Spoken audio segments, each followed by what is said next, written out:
Good morning class. आज हम शुरू कर रहे हैं चैप्टर थर्ड का हमारा जो अगला टॉपिक है वो है आणविक द्रव्यमान। आणविक द्रव्यमान में हम किसी भी अणु में पाए जाने वाले कुल द्रव्यमान की बात करते हैं। आप लोगों को किसी भी परमाणु के अंदर मैंने आप लोगों को तत्वों का द्रव्यमानों का जो अनुपात है वो निकालना बताया था।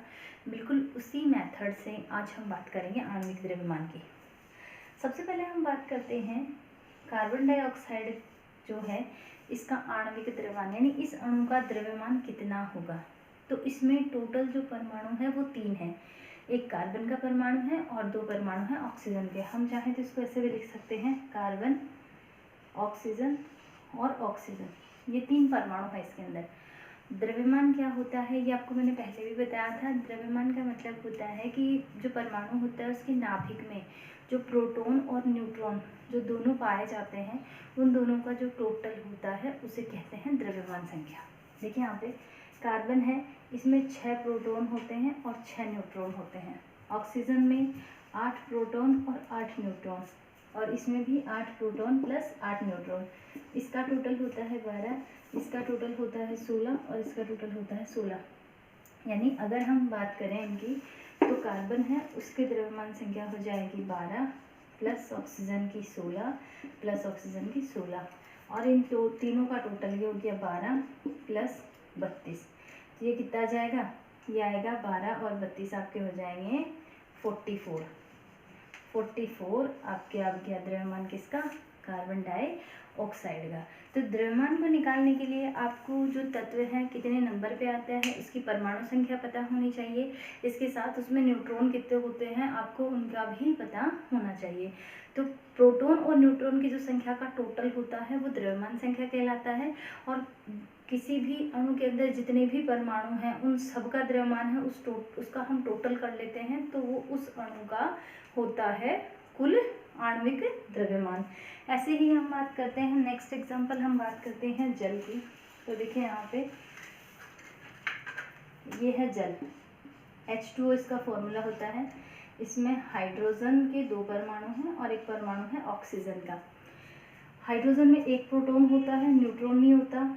1 प्रोटॉन है, न्यूट्रॉन नहीं है। इसमें 8 प्रोटॉन है और 8 न्यूट्रॉन है। इसका टोटल द्रव्यमान हो जाएगा 1, इसका टोटल द्रव्यमान हो जाएगा 1 और इसका टोटल द्रव्यमान है 16। अगर हम तीनों का टोटल द्रव्यमान काउंट करें तो ये हो जाएगा 18। तो ये 18 क्या हो गया, जल का कुल द्रव्यमान है। तो बिल्कुल ऐसे ही जो अणु होते हैं उन अणु के अंदर कितने परमाणु हैं, सबसे पहले हम अणु को लिखेंगे, उसके अंदर कुल कितने कितने परमाणु हैं उन परमाणुओं को लिखेंगे, और उन परमाणुओं के अंदर प्रोटॉन और न्यूट्रॉन की जो संख्या है उसका जो टोटल है वो लिखकर, और उन सारे परमाणुओं के द्रव्यमान को जब हम जोड़ते हैं तो वो उस अणु का टोटल द्रव्यमान होता है।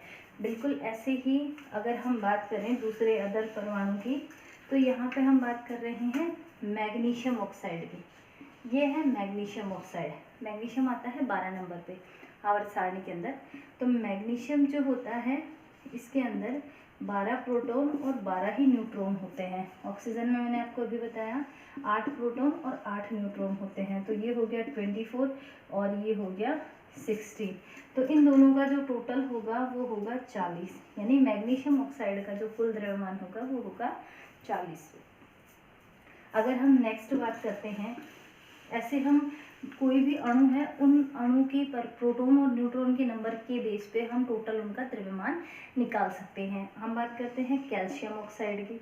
ये है कैल्शियम ऑक्साइड। कैल्शियम आवर्त सारणी के अंदर आता है 20 नंबर पे। कल एक स्टूडेंट ने मेरे से क्वेश्चन पूछा था कि कैल्शियम का पता नहीं है कि आवर्त सारणी में कितने नंबर पे आता है। तो बेटा मैं आपको बता दूं, अगर आप जो आपके चैप्टर 3rd और 4th में टेबल दे रखी है उसमें 1 से लेके 20 तक तत्व दे रखे हैं, उसमें जो 20वां तत्व है वो है कैल्शियम।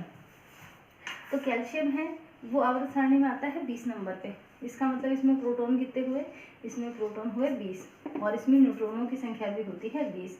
तो इसका द्रव्यमान तो हो गया टोटल 40। ऑक्सीजन की बात करें 8 नंबर पे ऑक्सीजन आता है, इसमें 8 प्रोटॉन 8 न्यूट्रॉन, ये हो गया 16। टोटल ये हो जाएगा 56। तो यहाँ पर किसी भी तत्व जो हैं उन तत्वों के द्रव्यमान जो हैं वो हम इस तरह से ज्ञात कर सकते हैं। बिल्कुल ऐसे ही आपको जो बुक है, बुक में ही कुछ एग्जाम्पल दे रखे हैं, जैसे कि 3.2 का जो एग्जाम्पल है, कैल्शियम क्लोराइड का जो आणविक द्रव्यमान है वो ज्ञात करना है, यानी टोटल प्रोटॉन और न्यूट्रॉन्स के जो नंबर है उनको काउंट करना है।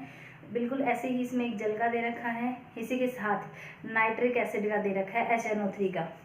देखिए नाइट्रिक एसिड का हम आपको मैं बता देती हूँ, जो 3.2 का जो आपका एग्जाम्पल है, 3.2 का जो उदाहरण दे रखा है, उसमें एक तो पूछा है जल का और एक पूछा है नाइट्रिक एसिड का, HNO3। जल का अभी हमने बात करी, इसके द्रव्यमान की। अब हम बात करते हैं नाइट्रिक एसिड के द्रव्यमान की। तो इसमें कुल परमाणु कितने हैं?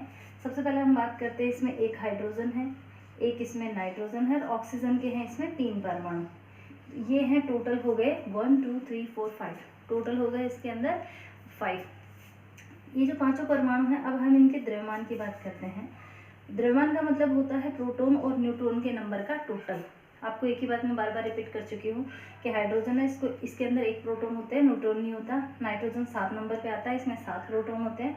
ऑक्सीजन 8 नंबर पे आता है, इसमें प्रोटॉन की संख्या होती है 8। ऐसे ही हाइड्रोजन में न्यूट्रॉन नहीं है, नाइट्रोजन में न्यूट्रॉन की संख्या होती है 7 और ऑक्सीजन में न्यूट्रॉन की संख्या होती है 7। अब देखिए इनका टोटल द्रव्यमान कितना होता है। हाइड्रोजन का हो गया 1, नाइट्रोजन का हो गया 14, इसका हो गया 16। ये तीनों ऑक्सीजन के ही परमाणु हैं, तो तीनों का क्या हो जाएगा 16। तो इन तीनों का टोटल हो जाएगा 48 और ये इनका हो जाएगा 15। तो 48 और 15 कितना हो जाएगा 13, यह आ जाएगा 36।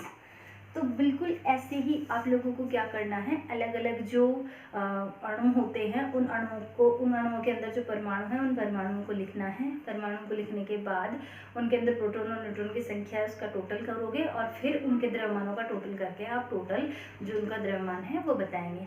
आज आपको होमवर्क में जो 3.2 और 3.3 का जो एग्जाम्पल दे रखा है वो आपको होमवर्क में करना है। किसी भी क्वेश्चन या किसी भी तरह का आपको डाउट है तो आप मेरे से कंसल्ट कर सकते हैं। Thank you.